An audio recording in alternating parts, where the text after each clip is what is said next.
come on inside. Taking that ride to nowhere. We'll take that ride. I'm feeling okay this morning. And you know, we're on the road to paradise. Here we go, here we go. There's a city in my mind. Come along and take that ride, and it's alright, baby, it's alright. And it's very far away, but it's growing day by day, and it's alright, baby, it's alright. Would you like to come along, and you can help me sing this song, and it's alright, baby, it's alright. There's a city in my mind. Come along and take that ride, and it's alright, baby, it's alright. And it's very far away, but it's growing day by day. It's alright, baby, it's alright. They could tell you what to do, but they'll make a fool of you, and it's alright, baby, it's alright. Hello. Hello, what's up? What's up, Home Slice? What's up with you? Oh, you know, just chilling with my books in the background. Oh, shit. You know. Oh, my God.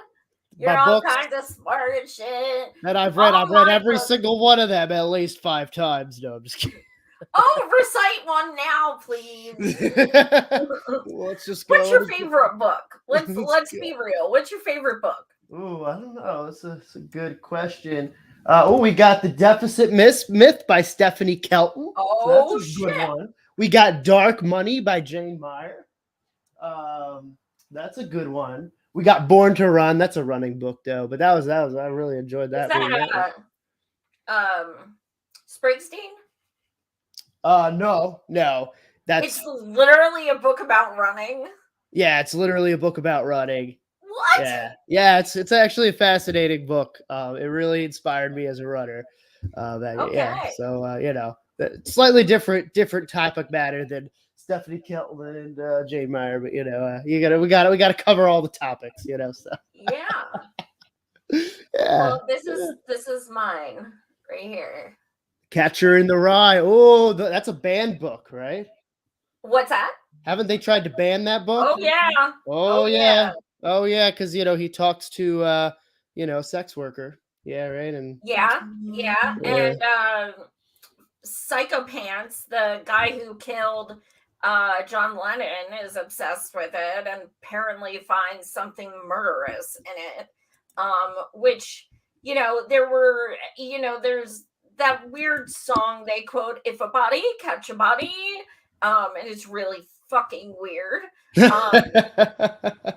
If you ever listen to the song, it literally goes, "If a body catch a body," and that's exactly how it sounds, and it's about a murder.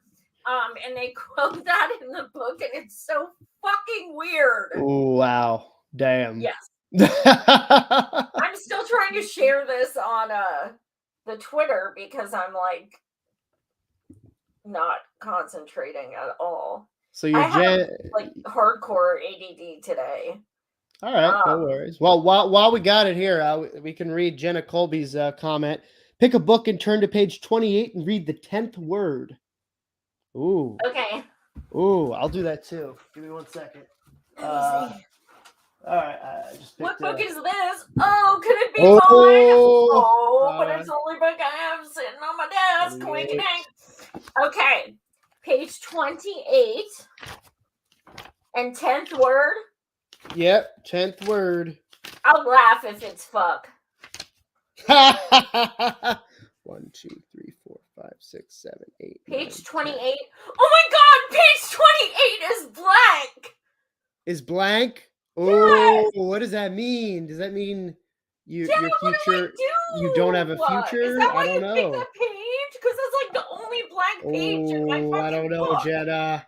Oh, now you made Joy nervous. So I got my word, and it's threatening. Threatening? Threatening, yeah. That's my future. Sounds about right. I'll be a menace. A menace. Oh, right next to Dark Money is Our Revolution, Bernie Sanders. Yeah, that book. Our Revolution. Our Revolution. I wonder what's on that page. It's an oligarchy. It's oligarchy. not a radical idea. Joe Biden is my friend. Joy. All right. So that gets my heart rate up, and I'm ready to. Oh, yeah. All right. Oh my god! I forgot. I forgot. What'd you forget? To share it on Twitter. I even pulled. Oh, no one's seeing us on Twitter. So is this show really happening if nobody is seeing us on Twitter? Mamma mia. Yeah. All I'm done with my water now. We're live, and that's gonna have to do. All right. We're live. We're live. Come see us. We're live. We're live. What do you need to know? That's all you gotta know. You gotta know. So first, you may notice that one of our peeps is missing. And have no fear. Logan is still with us. Literally. That came out really fucking weird. But Logan is still with Postmortem Breakdown. They are taking a bit of a hiatus from like a lot of stuff just to, deal with some personal shit. And I sure fuck has been there in 5 years of doing this shit. So they'll be joining here and there with us for the time being. But they are still fam. They are still with Postmortem Breakdown. So it's all good. It's not just us two. Like, Logan will be back, I promise. It's just tonight you have us two, and I hope that we've, earned your viewership, even if we're not always all three here. I hope that you continue to support our content and tune in because we love you. Absolutely, yeah. Right. Sorry to disappoint. There will be no Twitter back and forth fights between us and Logan. And such. I know that. I wonder if we could start a fake one. Oh, we could probably do that. Ooh. Yeah, just for entertainment, ratings, whatever. Yeah. Ooh. Logan doesn't want to share the stage anymore because they think they're too good and they want their own show. So that's why they left. Now, see, I shouldn't even joke about that because now someone's going to clip that. Oh, yeah. Logan, I'm joking. We are 100%. My sarcasm is not the best because people can, okay. Some bad actors out there that just clip stuff. Yeah. Oh, yes. I don't know. Oh, yes. I know. So, Andrew, what do you have for us? Yeah. And we were on a hiatus last week because I was on vacation. Yeah. In Florida, in the Keys. Look how tan I am. This is like the tannest I've ever fucking been. And yes, I am still pasty as fuck. But this is tan. I mean, okay. So now we're back. Somewhere. And you guys don't have to be in withdrawal anymore. Yes. So what do you have for us? Yeah. So beforehand, I'm recovering from a little bit of a cold. So if I sound a little nasally or whatever, just bear with me. I think I'll be all right though. But so that's the first, but that's not the topic. Don't worry. We're not talking about my cold. And what we are going to talk about though is how the Defense Department works with a lot of movies and dictates a lot of what they put out for you, right? Which I think is really going to go well into the next topic that we talk about, that Joy talks about. So let me just, and I share my screen with you for a second, because I want to just show you something that actually a website by the Defense Department on defense.gov actually just straight up admits, right?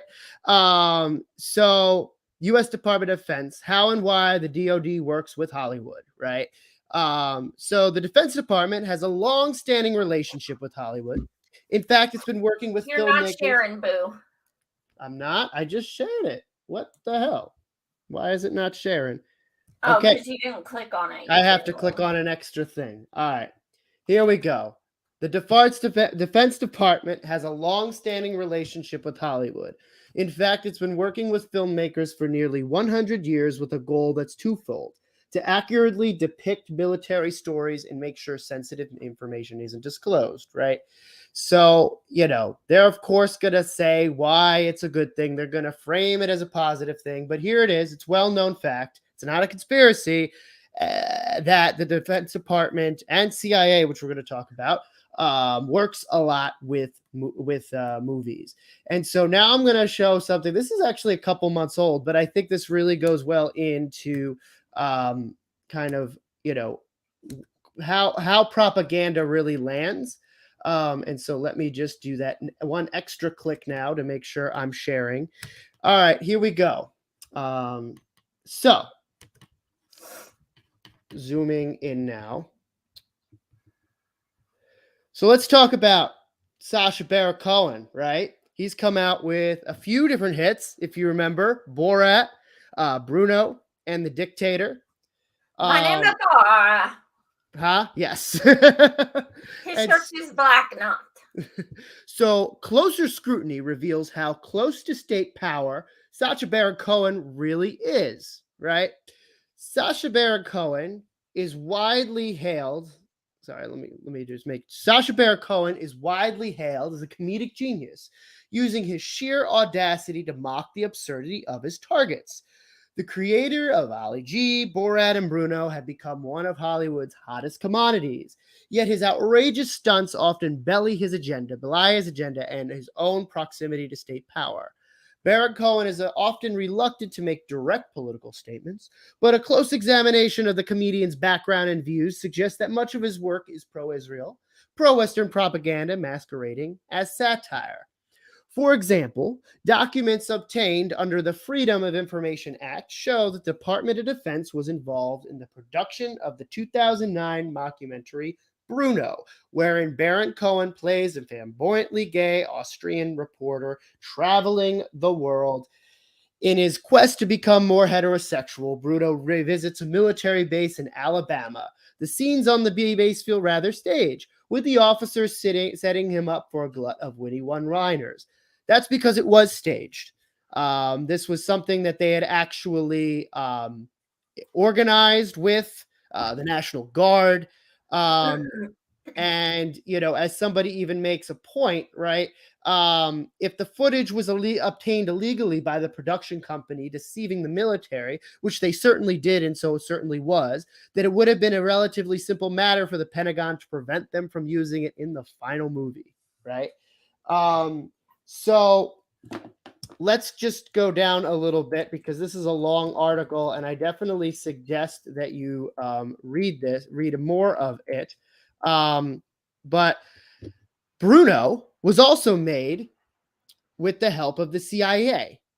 In an interview with David Letterman, so in the Department of Defense, in an interview with David Letterman in 2009, Baron Cohen casually stated that a CIA contact had arranged some of the scenes in the movies.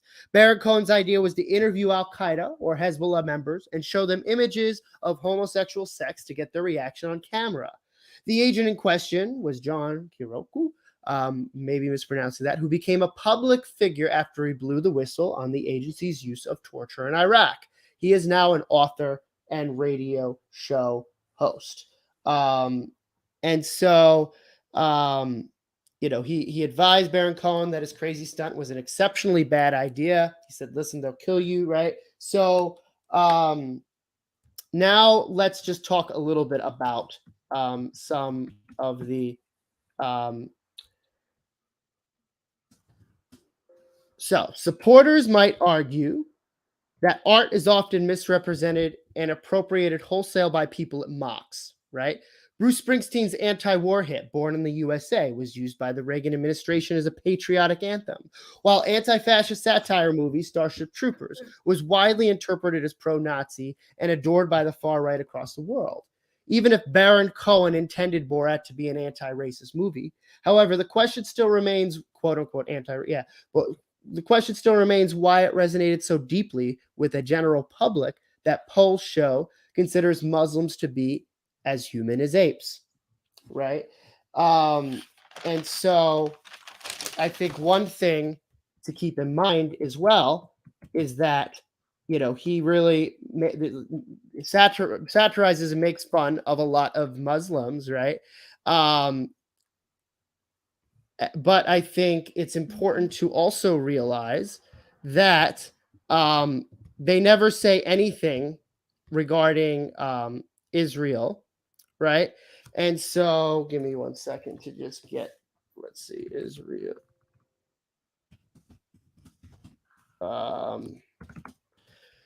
And so, give me 1 second. Where is it? Israel is never the butt of his jokes, right? This is a rather inconvenient truth for the Israeli state building project Baron Cohen supports. Ironically, perhaps the most shocking and newsworthy case of exposing bigotry Baron Cohen has documented has never been revealed. While in character as Bruno in Jerusalem, Baron Cohen was beaten nearly to death by an enraged crowd of homophobic Israelis who, angered by his camp and sacrilege attire, started stoning him on camera. Baron Cohen was reportedly nearly killed. Karuku told Mint Press that Baron Cohen told him that a rabbi even spat on him. It was the only time in his career that he broke character and desperately yelled that he was an Israeli Jew, not a homosexual foreigner. The comedian fled for his life and found refuge in a nearby store bathroom. This footage has never seen the light of day. Perhaps it sends the quote-unquote wrong message, right? And so I think, when you look at certain things that happened in Borat, right, there's a scene sort of at the beginning of Borat that it takes place in Kazakhstan.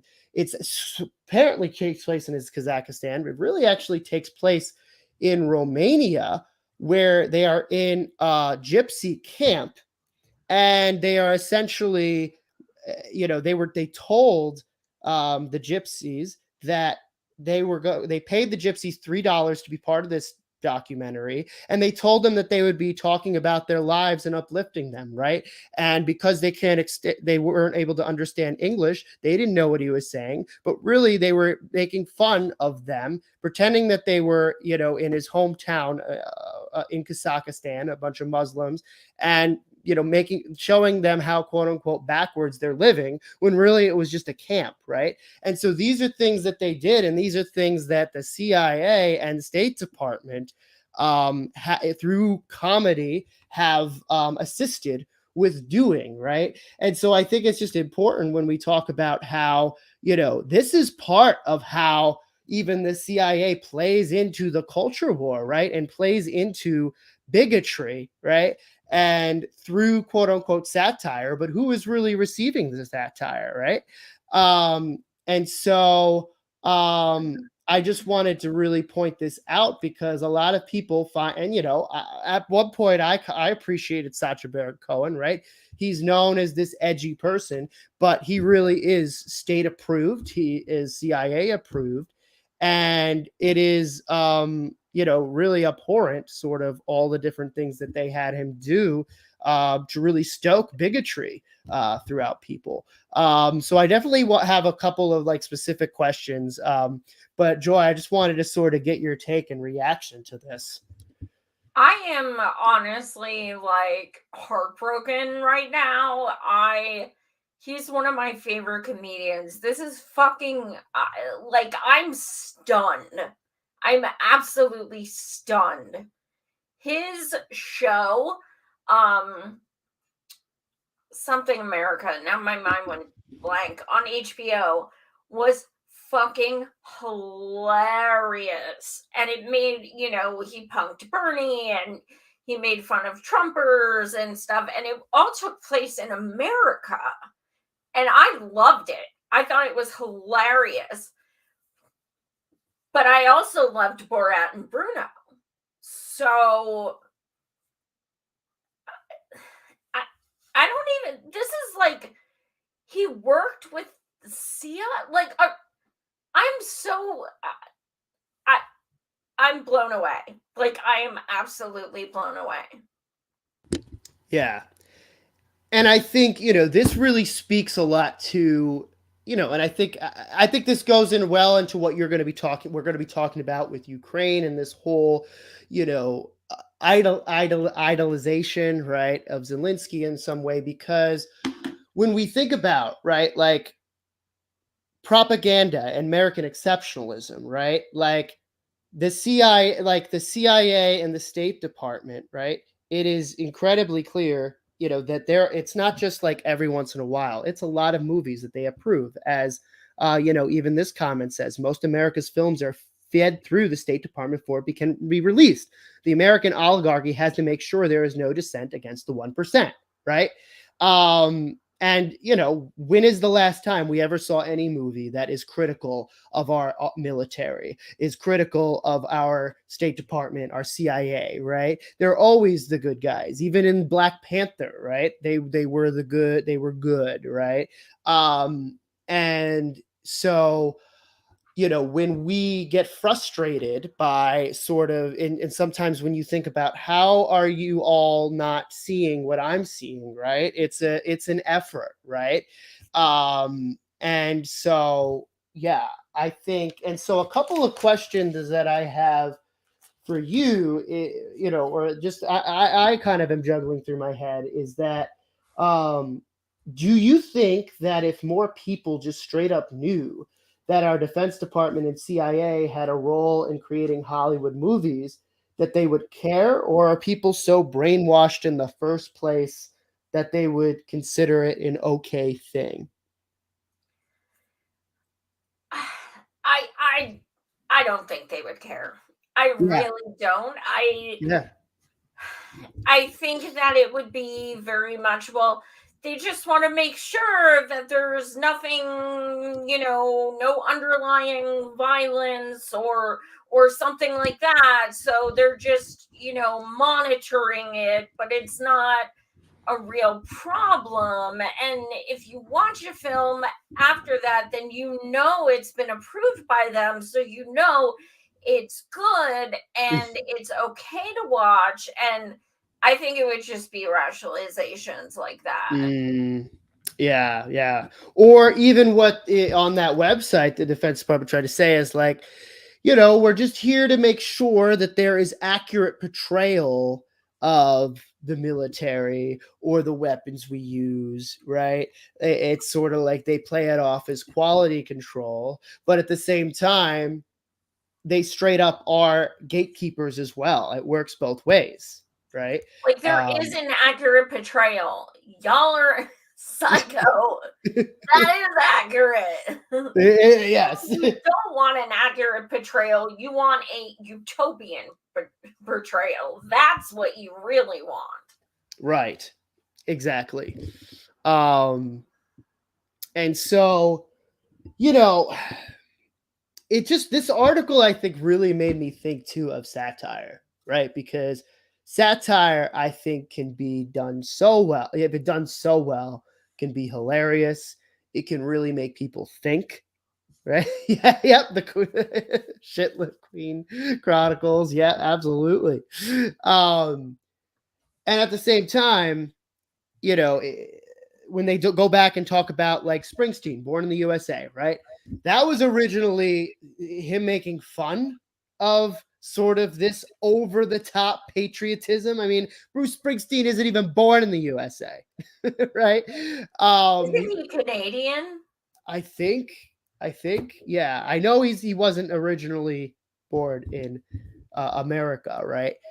Yet, even though, and it's clear when you listen to that song, it's like so over the top. He's mocking, but it was co-opted by these patriots, right?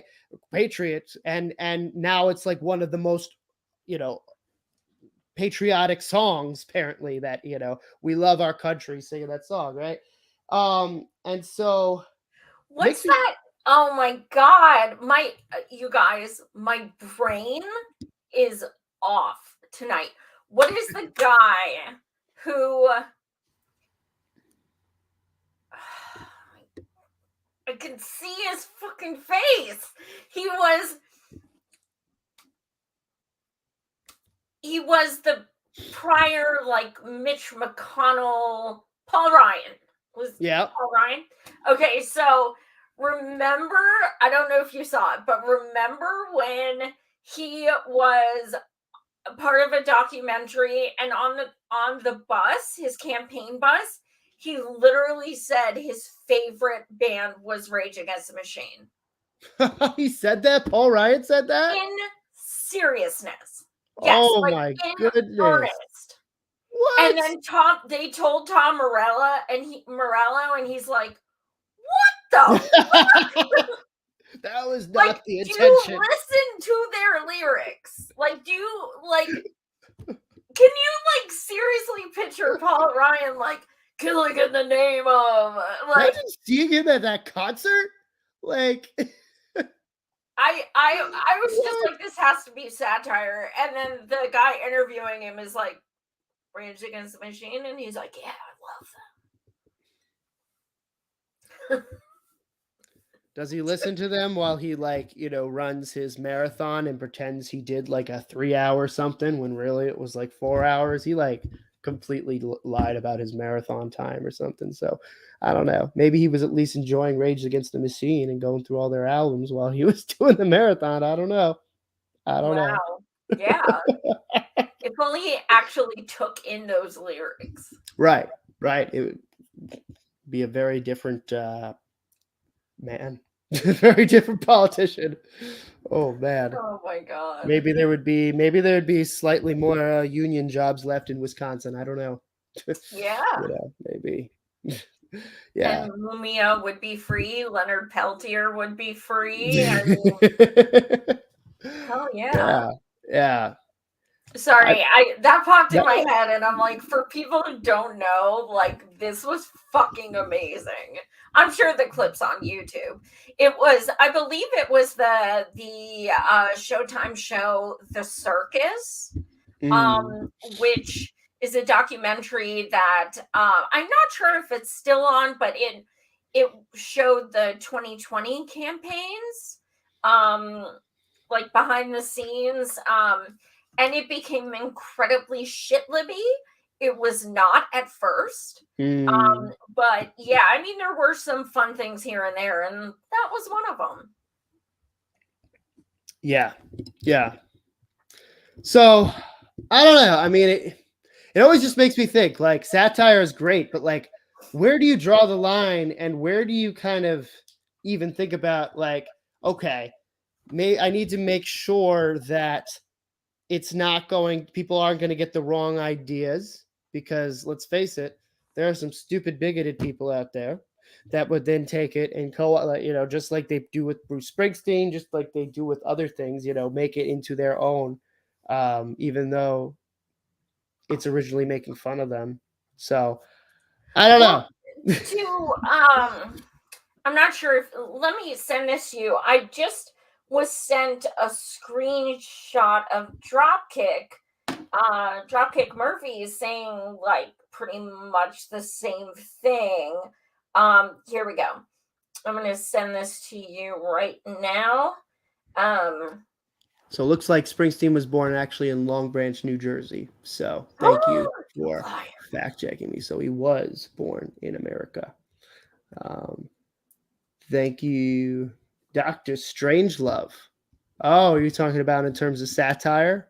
Yeah, that was co-opted, I think, a little bit. People did, I think, kind of alternate sort of the meaning from that movie, although I don't remember quite what they did.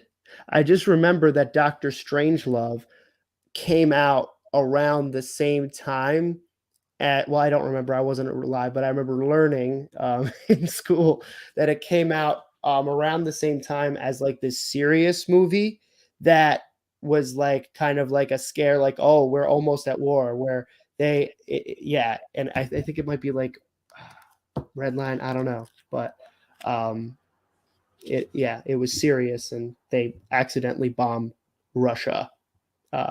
Or the Soviet Union out of like a miscommunication. There's like a miscommunication, and people are like, "Oh my God!" And then Doctor Strangelove sort of makes fun of that, in a sense, which is kind of cool. But okay, yeah. I just sent you the screenshot. Sent me the screenshot. All right, give me. This literally was just sent to me today, so ironically, it's kind of fitting. What happened was, you're in Boston. You know who Dropkick is, right? Of course, I've been to one of their shows. Oh, okay, rad. So yeah, I mean, neo-Nazis were using one of their songs. Really? And Dropkick was like, no. So yeah, if you want to share that tweet, it was punk rock. Yeah, okay. Give me 1 second. Who are they?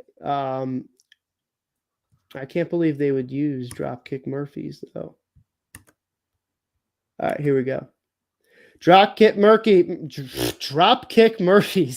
You're not sharing it, stinker. What? Share it. Oh, I don't know why. I have to do an extra button this time to share it. So there's something, I think, up with the settings probably. Dropkick Murphys openly challenging a bunch of neo-Nazis to a fight because they used one of their songs in a video is the best thing I've seen in a while. Okay, interesting. What? I wonder what song that was. Yeah. It's badass. Good for them. Yeah, absolutely. Yeah. So now that we're on the topic of Nazis, I guess this is a good transition into your topic. And you guys, I'm going to have to take this off of YouTube and just keep it on Rockfin. Because they are not going to like the N-word. Not that N-word, but the Nazi word and the C word and things like that. What kind of world what kind of country are we living in right now where we can't even talk about? Hey, that fits with our future topic. Nazi. Well. Yeah, like you can't even talk about. Right now we're going to talk about racism in Ukraine. And, there's a whole lot of white people with those yellow and turquoise flags. And, I stand with Ukraine, the very, standing with an entire country because you don't like Putin. So it's that black and white. You hate all of Russia, even the millions of innocent civilians who are not doing anything wrong but existing. You hate all of them, and you love all of Ukraine, regardless, because that's what your flag says. You stand with Ukraine, which means anything that happens in Ukraine, you support. You're saying you stand with them. So, we've talked about, Logan did this, I believe it was 2 or 3 weeks ago. We talked about how Africans in Ukraine were being treated, and it's disgusting. And we did a whole segment on that. And the information's out there, but you're not hearing about it. There are so many Nazis in Ukraine. There is so much hate and racism in Ukraine. And when you put that flag and you make that declaration, I stand with Ukraine, that is a blanket statement. You are inviting support of anything they are doing. And that's just fucked up. So, Andrew, do you want to share the article? Which The picture of it. the picture? Okay, got it. Yep.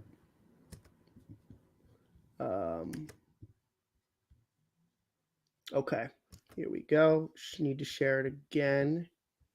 Give me 1 second to go back. All right,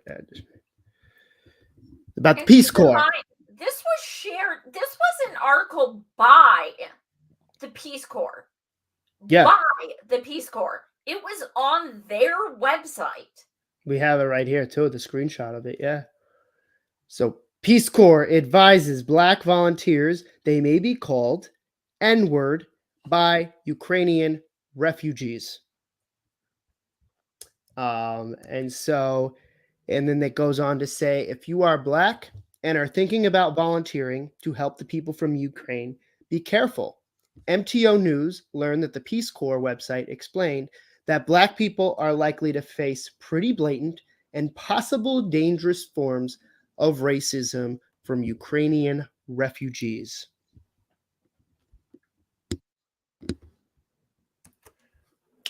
Like, the Peace Corps is telling volunteers, you may receive racist comments. Like, that is, I don't even know. Like, what's your response, Andrew, when you see that? Like, I mean, clearly the Peace Corps has been infiltrated by the Russians, and that it's Russian disinformation. That, you know, because clear, if you at all question how Ukraine is when it comes to treating all races with respect, you're a Russian bot. So yeah. And there's no xenophobia with using Russia as a pejorative. No xenophobia. No, not at all. Not at all. You know, you're just sticking it to Putin. And by doing that, as long as you stick it to Putin, you're challenging power and can sleep well at night.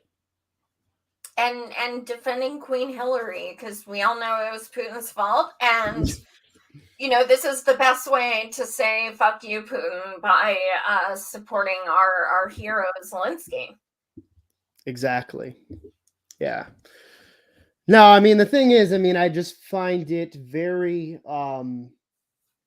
like this information is out there, right? Like, it's not even that fringe news sources are reporting on Ukraine's racism, right? Like, I was just reading the Huffington Post wrote an article about how the Ukrainians were keeping Africans from leaving, right? And were placing a priority on Ukraine's white people, right? Like, this is all over, yet it astonishes me that so many liberals are just not seeing this. People who have Black Lives Matter on their Twitter accounts are completely ignoring this, right? And I think this just speaks to the fact where this whole how we are seeing Ukraine, right, is that I think a lot of people it's not even about humanitarianism for them. It should be, right? We have Russian civilians, we have Ukraine civilians that are dying from this, and this war needs to stop, right?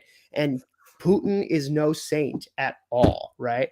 I do not. He's another corrupt leader, right? He's very corrupt, right? I do not support anyone in this. I just want this all to end because this is the height of just it. Yeah, but I think what we need to also talk about is the fact that I lost my train of thought now. This has become sort of this, you know, Ukraine represents Biden and Putin represents Trump, right? And so, of course, anything regarding Trump is bad and everything regarding Biden is good. And if we have this binary thinking like we do, right, then it's going to get us all killed, right? Liberals ignored Biden's racism because they were like, we need to get Trump out, and completely put any sort of their Black Lives Matter aside in order to do that, right? And we're seeing that play out now. And that is, I think, what's really frustrating for me. I would honestly love to give people a blank map who are like, I'm with Ukraine, and be like, can you point to it? Like, do you know where it is? Or Where is it? Yeah. like, do you know anything about it? Or it's just, look, white people in Russia are white Russian. I get it. But Russia is over 80% white Russian. And the numbers are around the same for Ukraine. Now, the reason why I bring that up is because everywhere you look, 24/7, Russia and Ukraine, who the fuck is talking about Libya, Palestine?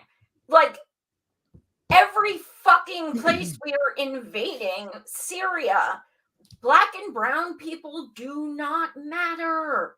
They don't make news. They're not shiny objects. Let's talk about these two. These two predominantly white countries, and let's make them the focus. Because black and brown people being murdered, we've done that forever. That's not news. It's okay. They're expendable. We don't need to report on that. Let's talk about this. Let's talk about what might happen instead of what is happening. That's how, Americans are looking at this. They're not looking at what they're not seeing on MSM and online and what have you. It's fucking sad. And I think you don't even see the racism in that. And I think what really made me so someone said to me, when talking about Putin and talking about him, attacking Ukraine, he said, there has to be something wrong with their brain just to be killing civilians like he's doing. And I immediately thought to myself, yes, and where the hell have you been when it comes to our presidents, when it comes to Obama, who, I don't have the statistics in front of me, but I think it was like every 21 minutes a bomb was dropped when he was president for those 8 years, right? In one of our previous episodes, I think it was a few weeks before, right?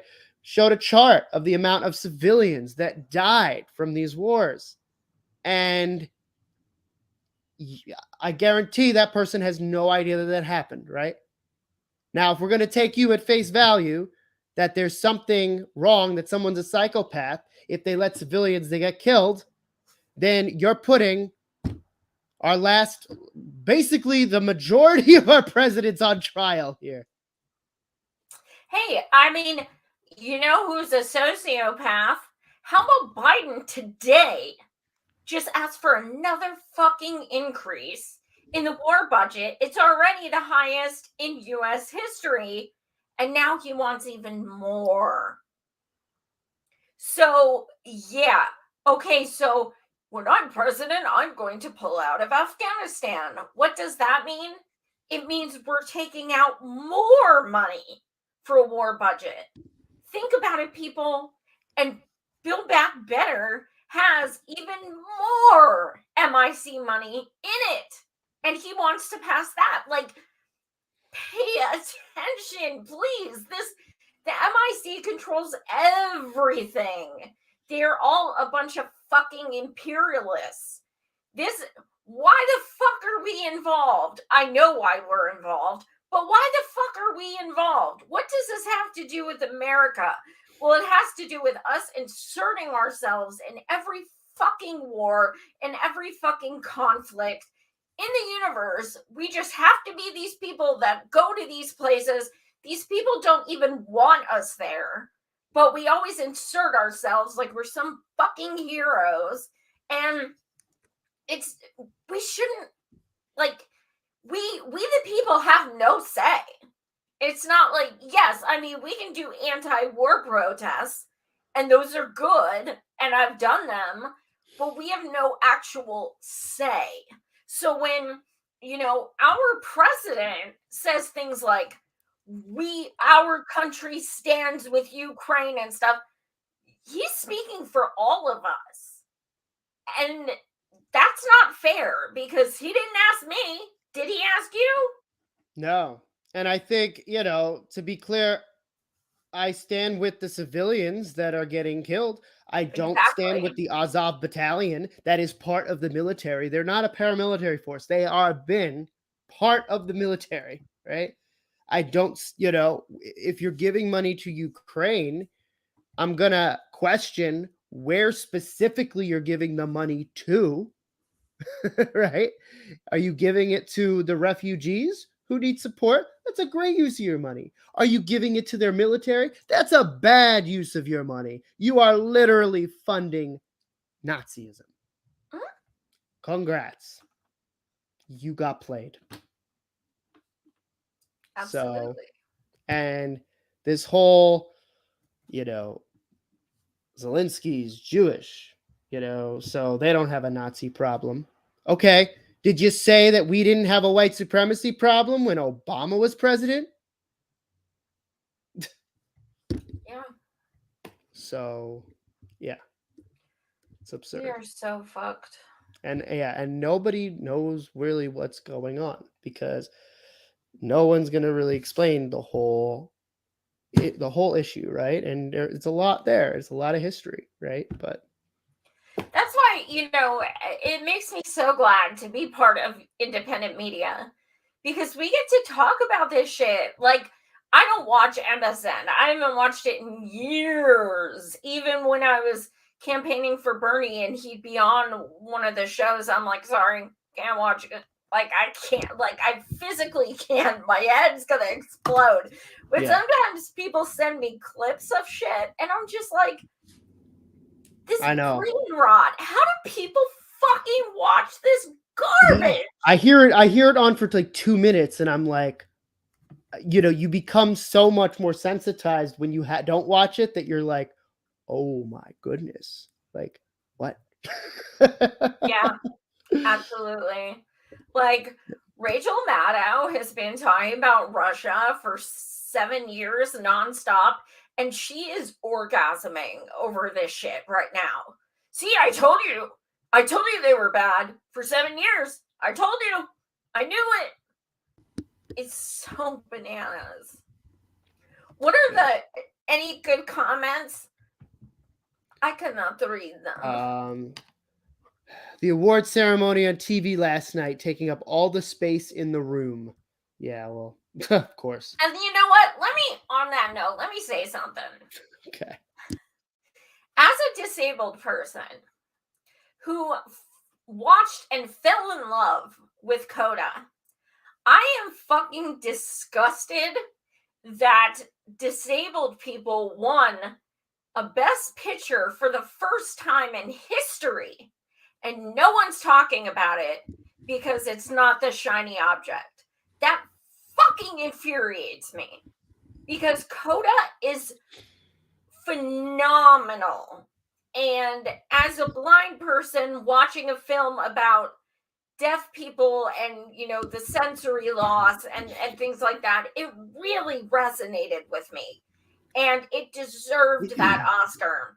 And seeing them on stage, signing their thank you, and the audience just going like this, it was so powerful. I just got goosebumps, and nobody's talking about it because it was upstaged by fucking violence. And that's really fucking sad, and it's very unfair to Coda and others who made films of substance and who deserved what they won last night, but they will never get that recognition because it's not drama. It's not salacious to be like, yeah, I want to change the world, and I want to change stereotypes, and I want to be a voice for disabled people. That's just not salacious enough. Yeah. And I mean, what benefit? I'm not saying, because some people are claiming this whole thing was staged between them. I'm not claiming it was staged. I don't know if it was staged. I'm not going to make that assertion, right? But what I will say is that they're happy that happened because the Oscars were getting such low ratings. No one was watching it.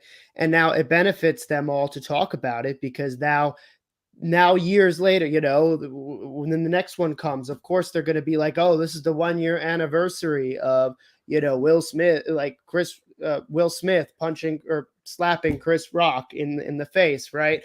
Oh, is there going to be something else that happens this year? Right. Like it's all just somebody like, gonna freaking poop on someone on stage. Yeah. Like, up it. Let's up it. Right. Yeah. So like it really just shows that it's all about the money, and they really, You know what, Joe? Speaking of Ukraine and speaking of the Oscars, I think this is actually a good segue into the video. The Sean Penn one? Yes. Now I don't. Okay, first read this. What's this say? Let me.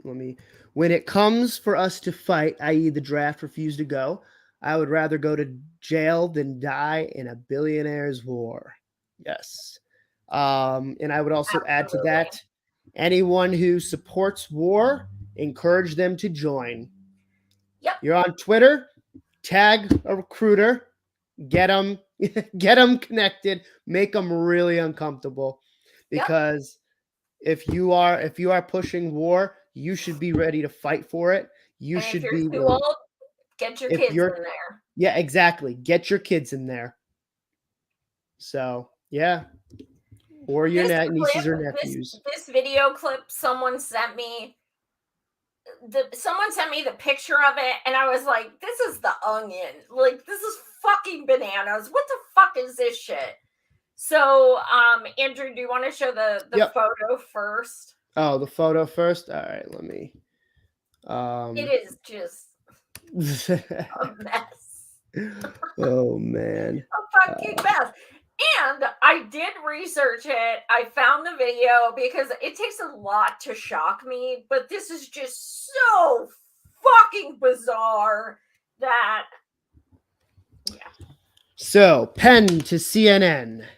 There's nothing greater than the Academy Awards could do than to give Ukraine's President Zelensky the opportunity to talk to all of us.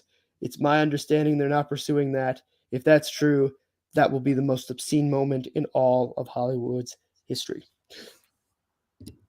Yeah. So this was Saturday, the day before the Oscars. And Sean Penn was like, you fucking better have Zelensky speak. And there's video of it. Apparently, he also made comments that he would smash his own Oscar if they didn't. So I'm pulling that up now. Bear with me. He sounds a little. I mean, it's very possible. All right. Presenters have elected not to pursue the leadership in Ukraine, who are taking bullets and bombs for us, along with the Ukrainian children that they are trying to protect, then I think every single one of those people and every bit of that decision will have been the most obscene moment in all of Hollywood history.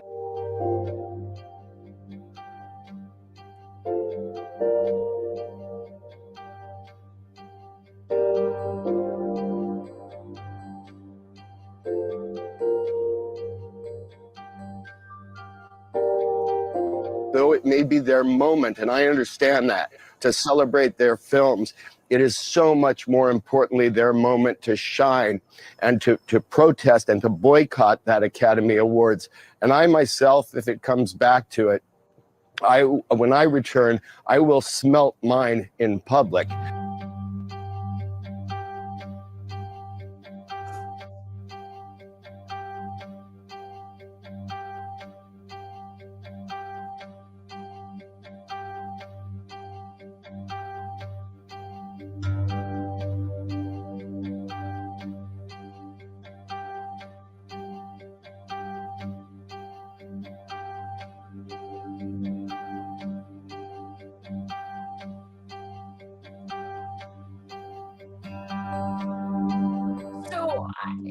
What does smelt mean?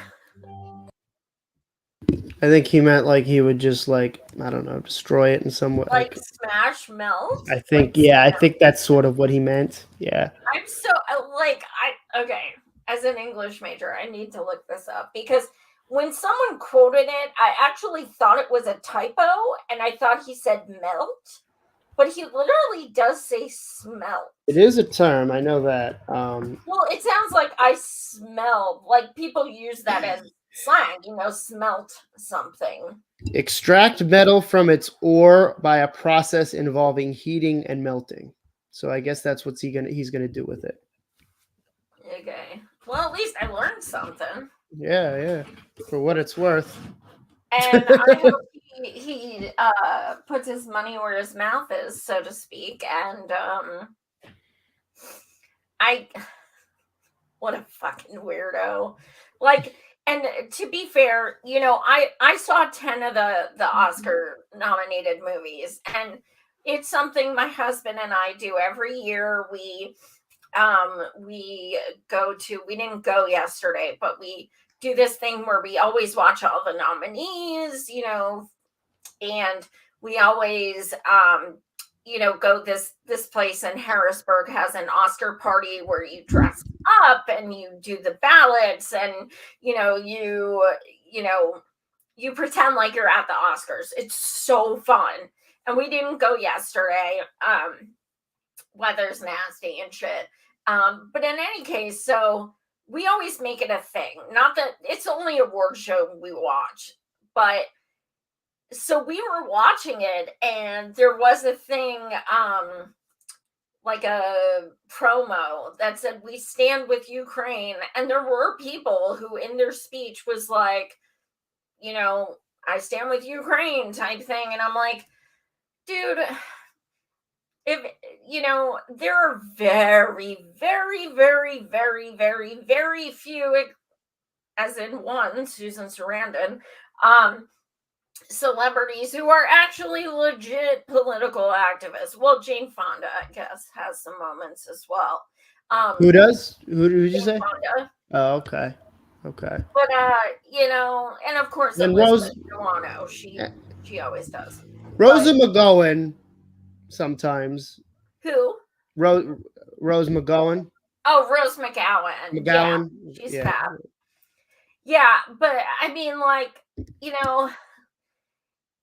for celebrities, to just be like, all of a sudden, like, I'm an activist because I have a microphone. It's just like, oh my God, just stop.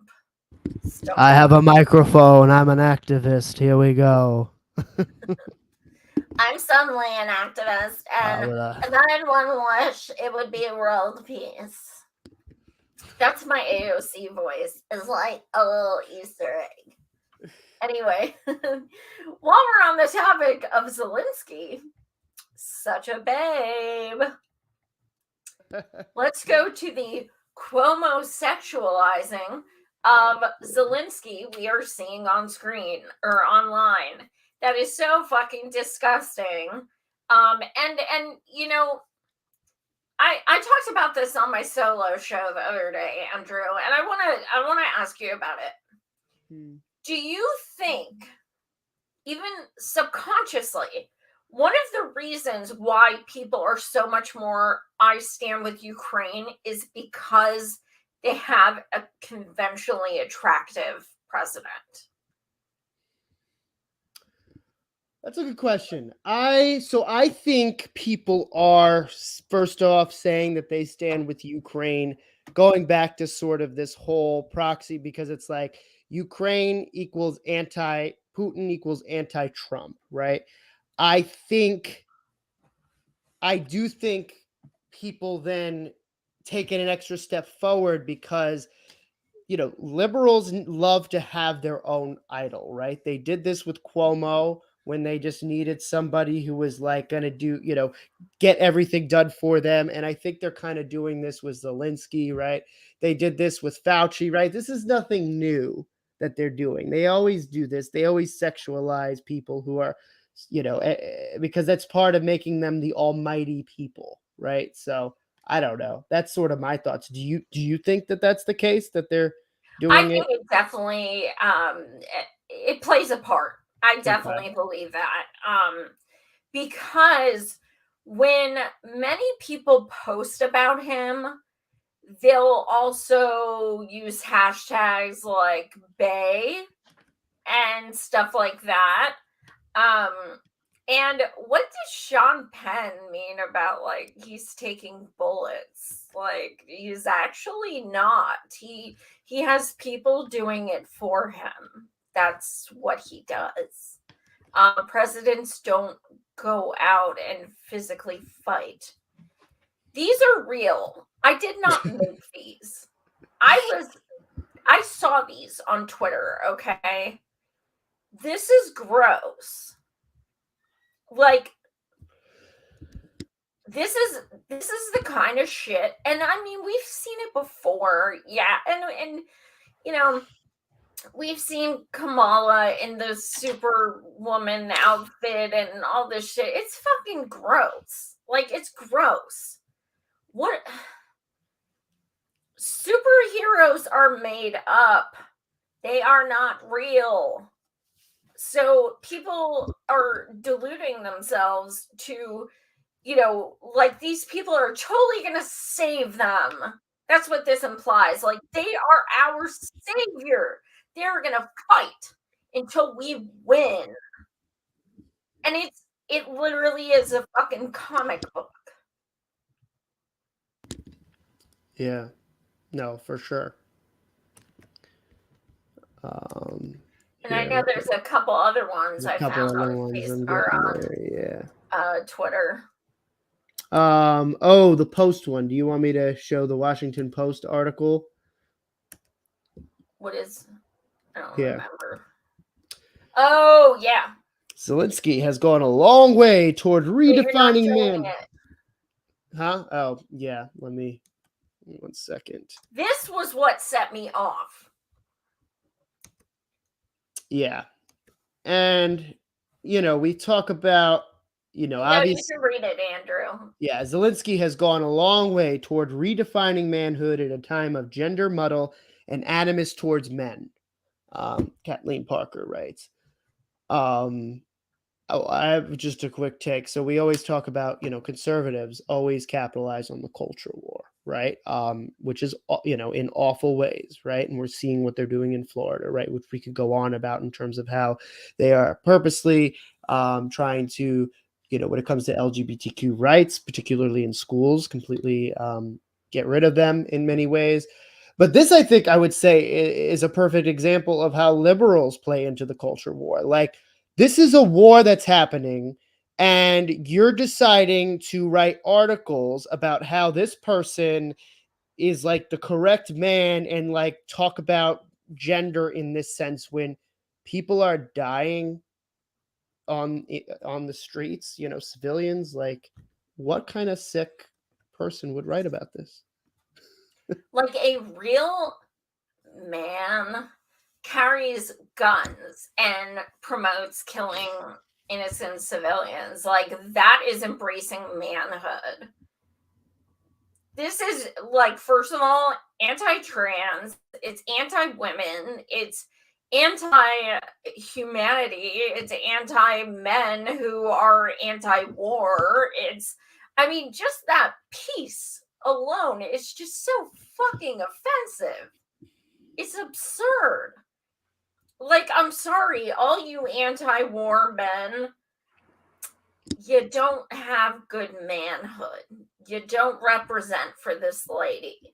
She doesn't like you. Are you offended, Andrew? Did you want to marry her? Are you sad now? I don't know if I'll ever recover. Maybe I'll just have to switch my position now, because it sounds like there are consequences for me being anti-war and, Dude, you're going to stay single if you don't get your manhood and go buy a gun or something. Because, that's where it's at. Look at that man. Look at that man right there in the, the army green and, he just washed blood off of his hands, and that's just so sexy. They should make he should be in the next James Bond. You know what? Yeah, and they should make cologne to smell like an army bag or something. Yeah, they should. It's called Militia, and it's just like it smells like manhood, and like it smells like a grenade. Like the bottle is just shaped like a grenade. And then it's just like he could do the commercial like manhood. And then there could be like bombs in the background. That would be wonderful. That's what we need. That's what we're missing. It's what we're lacking. That's what we were lacking under Trump. This is the return to normalcy. This is true. This is it. This is true. And if he does not capitalize on this manhood, he's kind of less than a man. So, he needs to keep that manhood at the height it's at. Yeah. Yeah, for sure. For sure. Yeah. And this is how we do it. This is how we fight Putin. Yeah. How we do it. This is how we fight Trump, and this is how we fight Putin. That's all we got to do. This is how we do it. This is how we do it.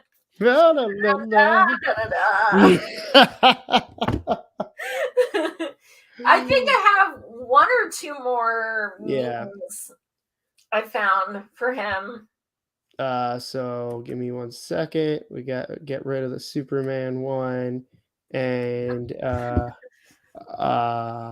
Peace Corps. Yeah.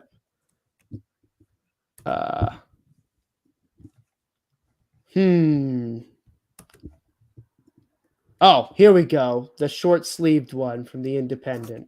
All right, let's get that one out. All right. Well, there was a response. I believe it was by the Independent. A response to the thing you just showed. Yeah. Yeah. Can you read that? Yep. There could barely be a simpler outfit. A short-sleeved t-shirt in military olive green, sometimes bearing the symbol of Ukraine's armed forces. Oftentimes it gets bunched up a little as it digs into his biceps. Sounds like some, softcore porn descriptions there. Yeah, that's like 50 Shades of Green. That's like the...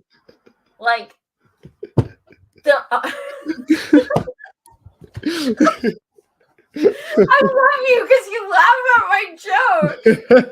I just found random shit and you actually laugh at it. It's like, talk. It's not even like they're talking about someone taking off their clothes. They're like, his shirt bunches up at the elbows. Look at the way it creases on his biceps. As he holds that huge gun. Look at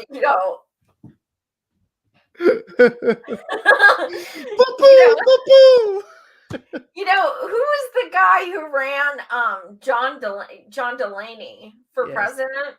Yeah. He had the bug eyes. Like he had legit bug eyes. That dude was diesel. He had like biceps that were fucking huge, and he would like lift weights on like promos and stuff, and he would like do these like crazy jumps and stuff, and it's like that doesn't make you sexy. That dude's not sexy. Neither John is Delaney he. did that? I'll take a beer gut over that shit any day. I completely missed that. I didn't realize that John Delaney did that. Oh my god, his body is insane. Really? Like I don't find muscles attractive at all, but like he has that like bodybuilder. Like it doesn't match his face. It doesn't match his head. Interesting. Like it's like someone took his head and put it on someone else's body. You know, I kind of wish he did better in the primaries, not because I like him at all, but because I would have loved to have seen how the mainstream media would have tried to make him out to have been like an acceptable candidate. Like, like imagine if it was like him and like two others and Bernie left, and they're trying to like, back when they were trying to see who Bernie's doing so well, who should we cling on to, right? And they tried to do like Clobentum or whatever, and they, imagine if John Delaney were like kind of up there, like what would they do to try and manufacture consent for people to like this guy? Like, he's funny. Did you ever see the picture of him on the rug slide? No. He's on a rug slide and he's like the only person to be on a slide and look like they hate their life. But the funny thing about Delaney is one of the rallies I worked at in Iowa when I was campaigning for Bernard, he took his campaign tour bus and parked it a block from our rally and just like hung out there. And we were all like walking to the cars and stuff after we worked the rally. And all of a sudden he like gets out of his campaign tour bus and he's like, hey guys, and him and his people are trying to hand out like, pamphlets and stuff. And I'm like, we just came from Bernie. What the fuck would we want you for? Like, what? Like, you're really going to campaign at a Bernie rally. Oh, man. That's why you lost and you were still at 1%, dude. That's why. Yeah. And that's why at my college campus location, caucus site that I worked, that's why we had 0 votes for you. Yeah, it was a pretty sad campaign, that's for sure. I'm just digressing all over the place tonight. Yeah. This is just the shit on neoliberals hour right now, Hour? That's what we do every week. Every week, yeah. You guys, so here's the thing. I'm in Pennsylvania and Andrew's in Beantown. I really want to go see him. I think it would be so fun to do a show in person. Yes. I mean, that would be so fucking fun. I could make fun of his bookshelf in person and everything. That would be so fun. So I hope one day, it's like an 8-hour train ride or something. It's not something too like bad. That. Yeah. But yeah, I hope so. I hope you guys would like that. I think live we sitting together, I think it may be even more entertaining because we'd both probably be drunk. Likely. Like, what are this week's topics? Well, let's talk about drinking. Let's talk about how Andrew likes mushrooms. Oh, wait. I'm just joking. Andrew, what else do we have? So what else do we have? I think that's mostly it, right? Oh, okay. So I wanted to talk about something. Yes. So, okay. And I want to, Andrew, if you can kind of like read, any comments, because I do want your feedback on this, fam. So one of the things that I've noticed is there is a particular group who are not good people. And well, it's kind of like several groups that are like linked together into one group. But essentially their organization / super PAC, not individuals, but them as the organizations, go online and under the organization's Twitter accounts, bash individual activists like myself, and bash M4M for All as an organization by name, and things like that.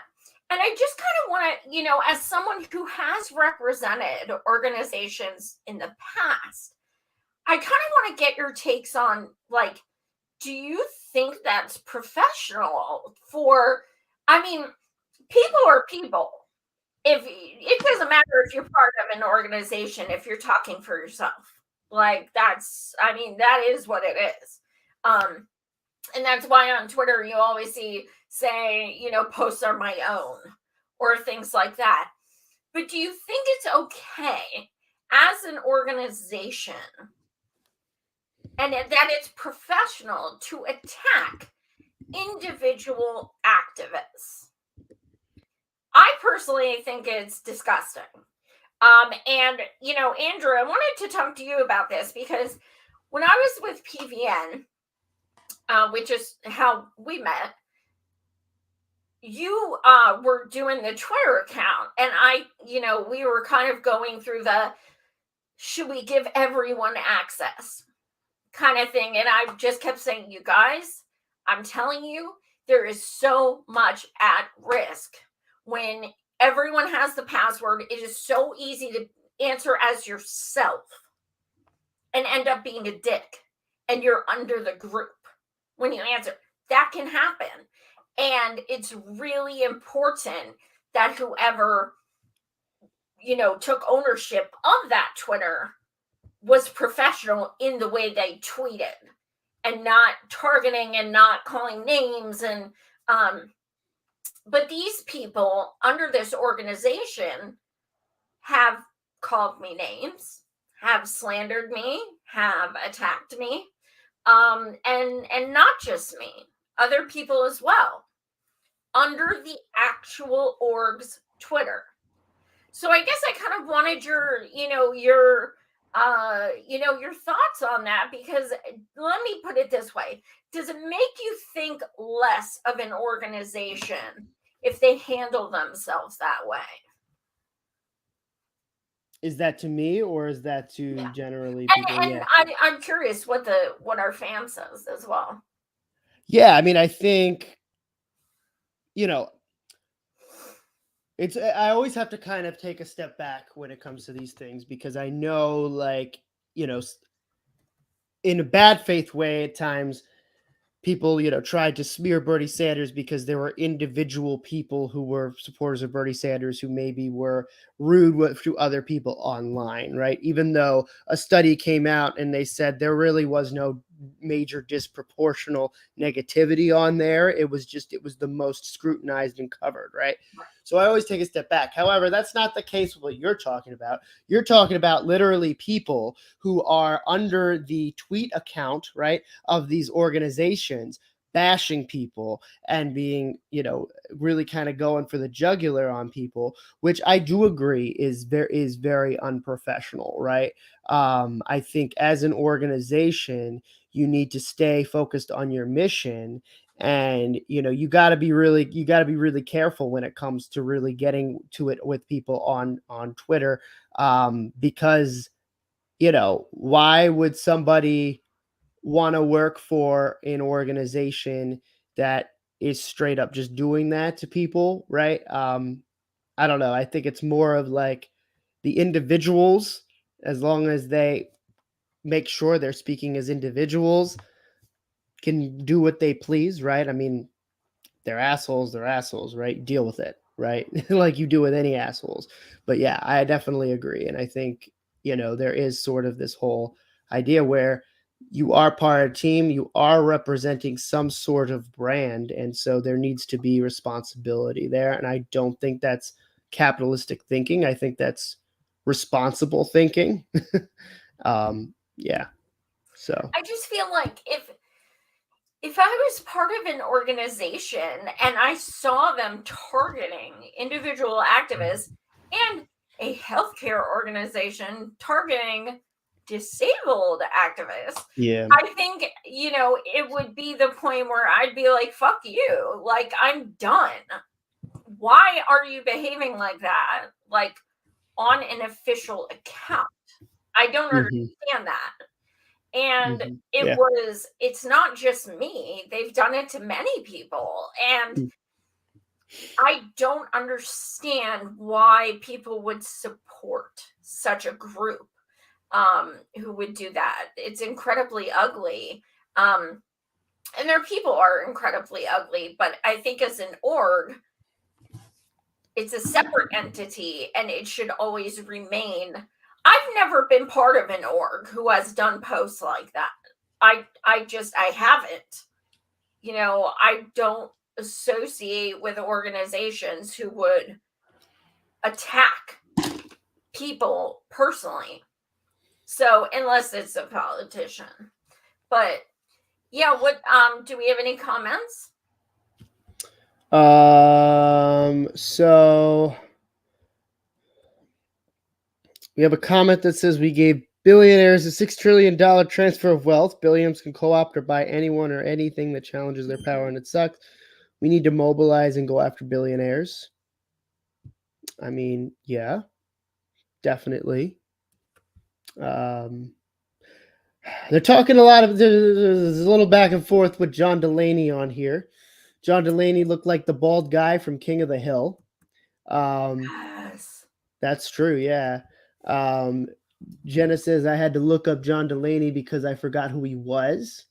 Gretel said he had a Jeb Bush, please clap vibes. Yes, I never thought of it that way, but yes, he did. So yeah, that's what we got. That's what we got in the comments. And is it Ilhanar saying it's okay, Andrew, my bookshelves suck too. Thank you. Says what? Says it's okay, Andrew, my bookshelves suck too. So yeah, that's what we got in the comments. Oh my god. And then Gretel says, Joy, I think you have a future career as a soft porn author. As a what? Soft porn author. Soft porn author. What is that? Soft porn? Yeah, I don't understand what's soft porn. It's like porn that's like not like soft core. I think you're saying like soft core porn author. Oh, soft core. Yeah. So soft that's how porn. Soft porn. How do you okay, I'm not even gonna go there, but yeah. So like 25 shades of gray instead of 50 shades of gray, I guess. Yeah. Oh, okay. So, yeah, I mean, I wonder if, it always ends up about sex. Andrew. Maybe you could do the sequel to the Queen Shitlib parody. Have it be, I don't know. Shitlib orgy. Yeah, Shitlib orgy. I'm sure where there's a everybody lot. just has an erection for imperialism. Yo, yeah. I have to pull up. I'm gonna pull up real quick. So did you hear? Cawthorn, the Republican congressman from North Carolina. He's like 25, 26. He's in a wheelchair. You know about him? I don't think so.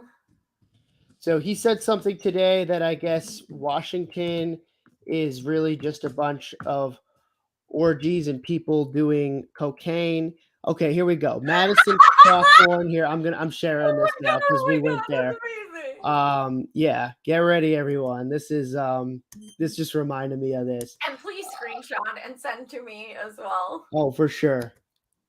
So this is just one. There's another article. Yeah, New York Post said this, but others have said Madison. Stop it with these ads. Madison Cawthorn says DC is orgy-filled, cocaine-fueled house of cards. Yeah, that's because there's something wrong with the. Okay, now it's here. Give me 1 second. Here we go.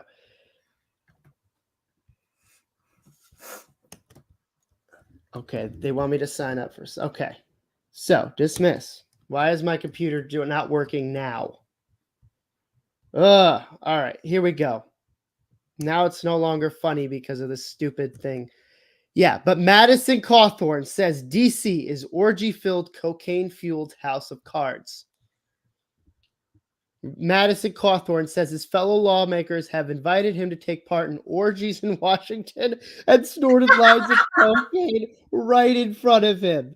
Cawthorn, a 26-year-old Republican from North Carolina, was asked in an interview last Thursday about whether the former Netflix series House of Cards, which chronicles a corrupt representative from South Carolina, D.C., played by Spacey, was fiction or more like a documentary.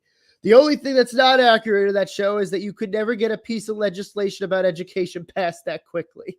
Then he explains the sexual perversion that goes on in D.C. I mean, being kind of a young guy in D.C. where the average age is probably 60 or 70, you look at all these people, a lot of them that I've looked up to through my life, I've always paid attention to politics. Then all of a sudden you get invited. We're going to have a sexual get-together at one of our homes. You should come. What did you just ask me to come to? And then you realize they're asking you to come to an orgy. I want to see what this guy looks like. Let me I think I've heard of him. Oh, here he is. Huh? Yeah, so this is him. He's like, he's I guess 26, they're saying. He's he's a veteran. He was in and I think he lost his, or he is in a wheelchair. I don't know the details, but I think it was an injury in war. And so, yeah, he's this Republican. But yeah.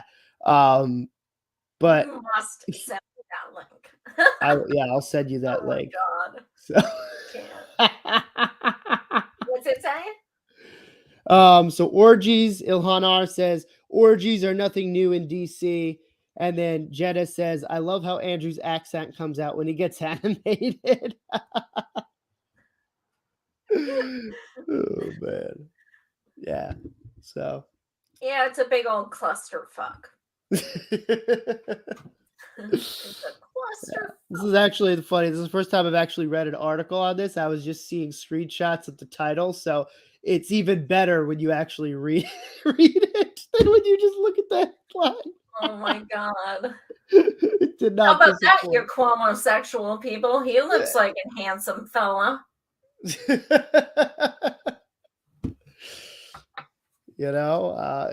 getting invited to 60-year-old orgies, so he's got it made. Yeah, that's kind of hot. I might have to go move to DC because no kink shame. I'm just interested in who it is. Yeah. Right. I know. I'm thinking of all the old people in Congress, and I'm just like, can I see Mitch McConnell there? Can I see Nancy Pelosi? Oh my God, it's Dianne Feinstein. Can I see Dianne Feinstein there? Oh my God, it's totally her. Lindsey Graham. Can I see Lindsey Graham? Like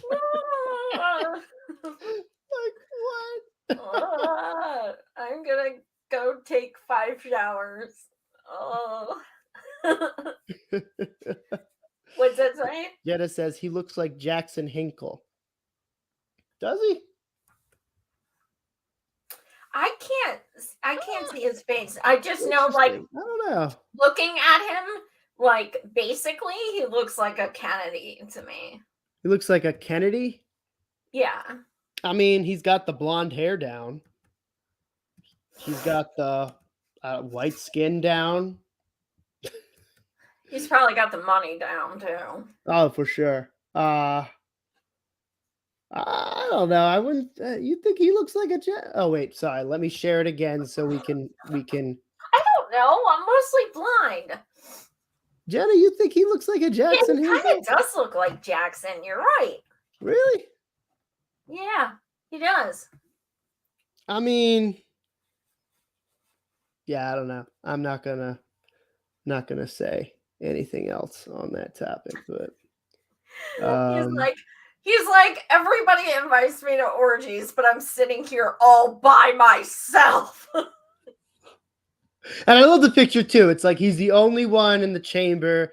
So the post is making, oh, he's a hardworking one. He's trying to he's working on legislation while everyone else is doing snorting coke and doing orgies.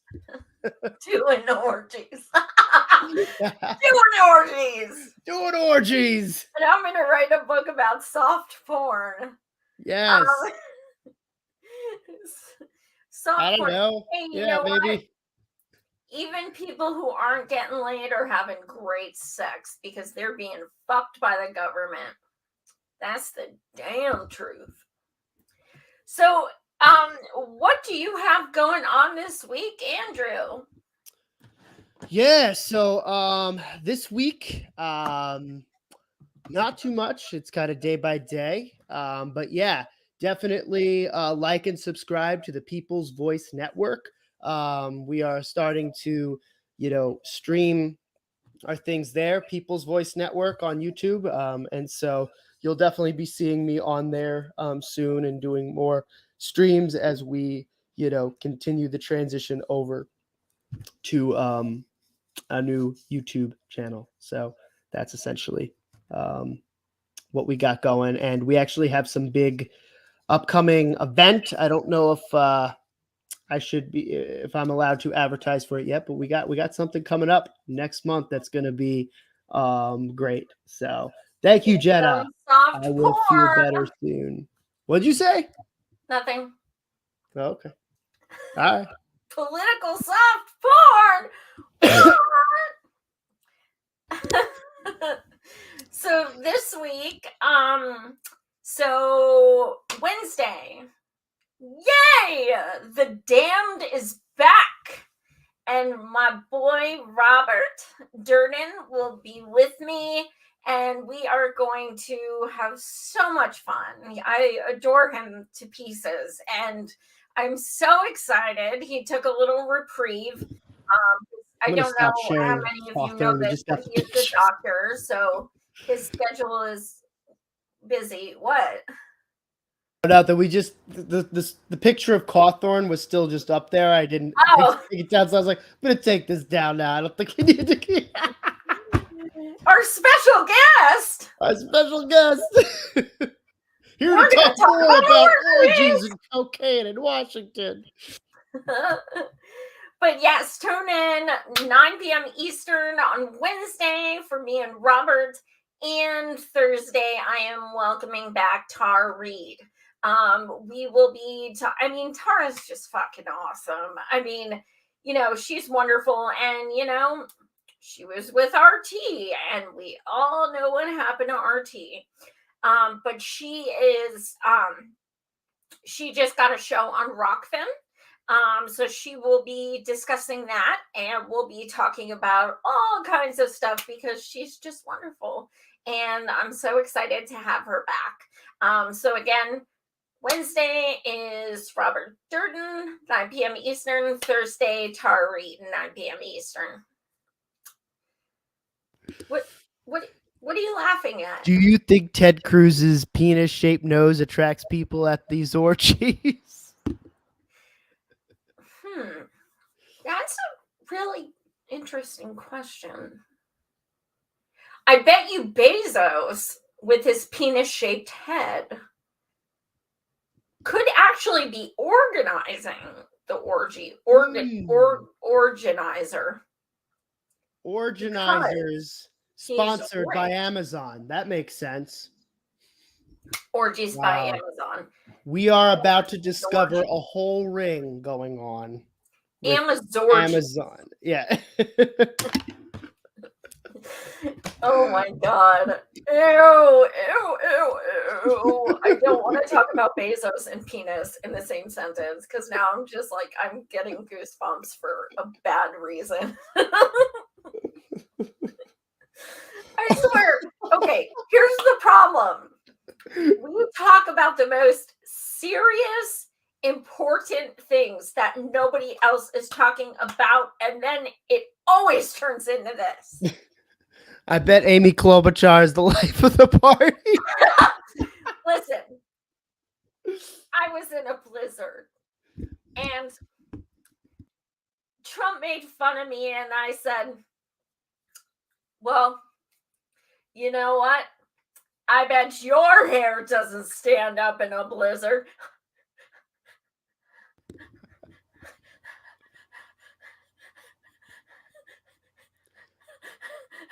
It's a cover-up, though.